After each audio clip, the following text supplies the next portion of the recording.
We return now to the mystery of a doctor who's been married 6 times and at least 2 of his wives met a tragic end instead of a happily ever after. 8 months after we first went looking for answers, you'll never guess why he's finally under arrest tonight. Here again is ABC's Jim Avila. 3 people go to sleep in this house on a winter night in Alabama. Only 2 wake up. The husband, Dr. Mike, says maybe his wife fell down the stairs a few days earlier.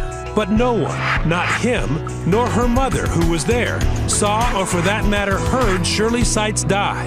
So what happened? No better words, slammed my sister's head against a wooden floor or against something hard, fractured the occipital bone in the back of her head, dislocated her brain from the front of her head, and she died from the results of it. So is that possible? The toxicology report found no poison or fatal doses of drugs. And even as it makes clear the cause of death, the autopsy fails to answer the really big question, the manner of death, how Shirley got that fatal injury. The medical examiner writes simply undetermined. Accident? Homicide?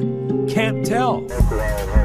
But there was an investigation by Loxley Police and the Alabama Bureau of Investigation. It went on for a year and resulted in a 184-page report to the prosecutor. I believe, and I'll go to my grave believing, that sometime between midnight and 7 o'clock, he went in that bedroom and took her life. We tried to make an appointment to see Dr. Wohlschlaeger, to ask him about his terrible luck, about how and why 2 of his wives had died early, sudden deaths, and 2 others suspect he tried to poison them.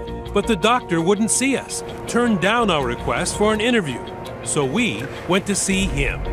We found him living in Pensacola, Florida, and not alone. Dr. Mike, we just hear Dr. Mike ask whether the woman with him and threatening to sue as I backpedal used to be known as Luann Elkins. She'd known Dr. Mike back when Shirley was still alive. The question is, just how well? I do believe that he was having an affair on Mother. The woman that he is now married to, I believe, is the woman that he was seeing prior to Mother's death. Married to? That's right. Luann now goes by the name Maggie. Maggie Wohlschlaeger. She is wife number 6. Are you currently in a relationship with anybody else now? Or? I go out with people just to be with them. Her name had come up in Dr. Mike's interview 3 months after Shirley's death when police asked about his love life.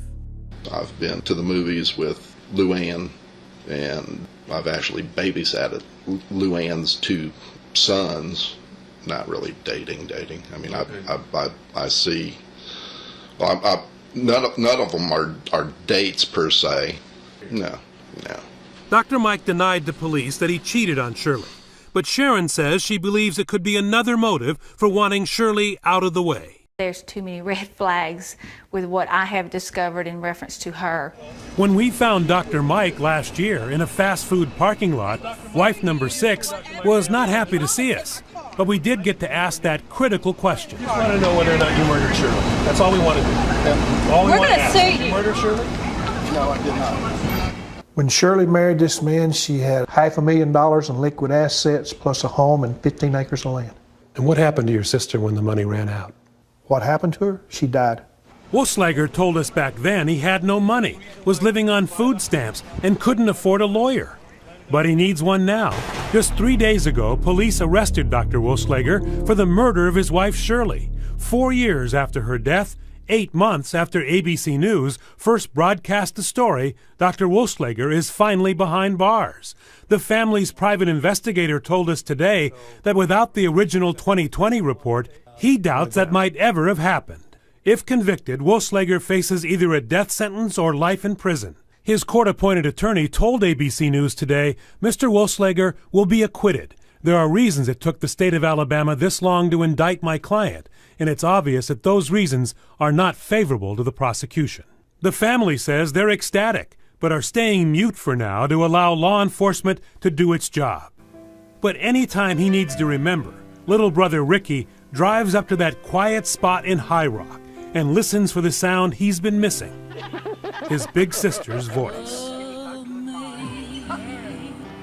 Sin grace.